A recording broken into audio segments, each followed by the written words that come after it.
I've got the mini human plugged into a game.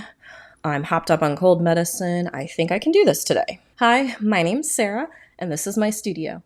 So this week, I actually got the opportunity to try out a product that was sent to me. There is a crafting site called OneDaySaving that asked if I would maybe pick out a product and review it.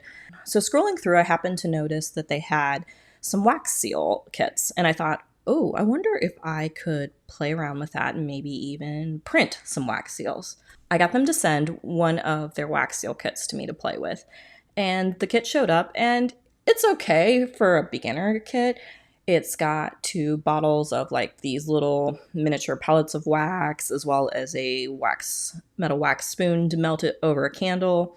And then it came with a couple of seals and sort of this antique looking handle that has sort of a standard 6mm screw, which I think is standard to most wax seals. At least that's the impression I got, because when I went to kind of create my own, I was able to find a file online that had just the exact right screw size. Playing around with it, I definitely found that I'm not maybe patient enough for doing wax sealing. I think the biggest challenge with doing wax seals, at least in this method, is that it takes quite a while for the little pellets to melt over the heat of the candle. And then on top of that, the spoon has a pouring spout on the left side of the spoon, and sometimes I struggle with dexterity. I've got kind of some sort of nerve issue where sometimes I have problems kind of gripping things or just being as dexterous as I would like. I really kind of struggled doing this with my right hand, especially being left-hand dominant, and ended up kind of almost burning myself a few times. But the wax seals themselves that they sent worked pretty well. Having done this, I got to thinking, okay, these are nice and all, but what if I want to create my own wax seals? Can I do that? Now, the temperature of wax is cool enough that it doesn't melt PLA plastic, so at least I didn't have to worry about having to use any specific filament. I could get away with just regular PLA. So now it was more a challenge of designing and then implementing. So I got online and I found that I wasn't the first person to give this a shot, and was able to sort of pull a template that somebody else had designed. Kudos to the original artist of this 3D print, and I'll leave a link in the description below. I was able to take this file and rework it and create my own stamps. So I designed 2 of them, one being, of course, my little Cthulhu logo, and then the other being sort of an Animal Crossing leaf design. So I printed these, and I printed them 2 different ways. The first time I printed them with the design down, and then the second time I actually printed them with the design up. Now I was using a 0.2mm nozzle to try and get some finer details with the stamp, and I think that worked pretty well. And it did print upside down, no problem. The edges are a little rough underneath, where it definitely goes over and it's kind of pushing the boundary of, I really need some supports. If you enable supports, it works no problem as well, but they're not critical supports. So if you're okay with the edge on the top being a little unfinished, that works just as well. I do recommend, if you're printing these upside down, to set it with a brim, because the first time I did it without a brim, it popped off and I ended up with really thin spaghetti at the bottom of my machine. Spaghetti from a 0.2mm nozzle is kind of cute, but it's still a spaghetti fail. So once I had these created, they screwed into the handle pretty easily, no problem, and it was just a matter of testing. But when I went to go and stamp them, I ran into a little bit of problem. It turns out wax likes to stick to plastic.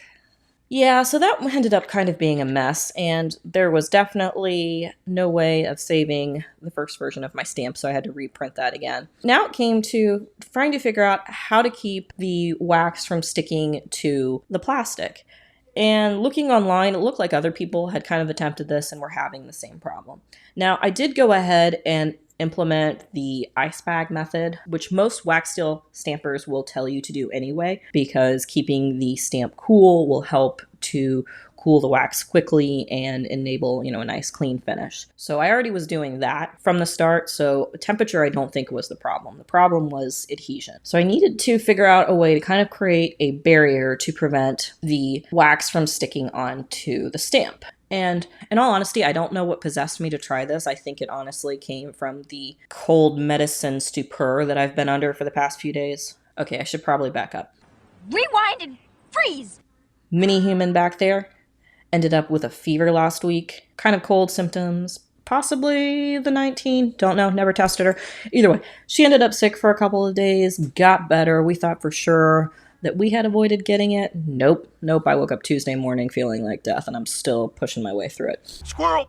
But anyway, in my cold medicine stupor, for some reason, I hauled out a favorite tool of mine. You guessed it, hairspray. Now, I don't really know what possessed me to try this, because usually I use hairspray to get things to stick. You know, like trying to get my PLA prints to actually stick to my bed plate. I don't know what possessed me to try that, but I tried it, and you know what? It works fantastically. So I just sprayed a light coat of the hairspray on the stamp after I pulled it off of the cold ice bag. Make sure you wipe for any condensation. Giving that a light coat and then shaking it just to let it dry for a second and then pressing into the stamp resulted in a beautiful peel away and a relatively good looking stamp. I mean, I'm not all that great at how much wax to use to get, the perfect impression, but it gave me way better results and I wasn't getting wax sticking to my stamp. Now, I feel the need to point this out because in my studio, I'm also all about safety. So let me say this, even though I feel like it goes without saying, I'm gonna say it anyway. Hairspray plus fire is bad. Nobody needs to reenact that scene from The Watchmen with Rorschach. When you go to spray the hairspray on your little stamp, spray it away from the candle. Trust me on this. Don't make this mistake. You have been warned. An even better solution, honestly, might be if you're considering doing wax seals, especially if you're considering doing them in bulk, or if you're like me and maybe you're struggling with managing the little spoon and such, would be to get one of these low temp glue guns that are designed for wax. I actually found this little kit on Amazon for $30, and it came not only with the wax seal gun, but 2 boxes of sticks of wax. You can pick your color. I picked this nice little tealish shade, as well as 2 little stamp cookie cutters. So when you go to stamp it, the wax will, either stay in the lovely circle, or in my case, it came with a nice flower. And it came with a silicone pad, as well as some adhesive stamp bags, because a lot of people like to sort of make the stamps in bulk on a silicone pad and then, stick them to the envelopes later, rather than pouring them directly on the envelope. I would recommend, if you're going to do stamping in more bulk, or if you, like me, and maybe you struggle with some dexterity from time to time, to invest in that. I still think the wax seal kit that you get from OneDaySaving is a good starter kit if you're just wanting to dip your toes into it. It's inexpensive and seems of decent quality, and I do like the look of the handle. I mean, it is pretty. They also have different other cozy crafting kits, if you will. They've got things like cross stitch and diamond dots painting, as well as it looked like some crochet material on that. And they're pretty inexpensive. So I actually have a coupon code that they gave me that you guys can use. I'll put it in the description below, that you can use for, I think it's 10 or 15% off. Have fun with that, guys. In the meantime, I hope this was helpful. If you have any other questions, please feel free to reach out or leave a comment below, and have a good day. Bye.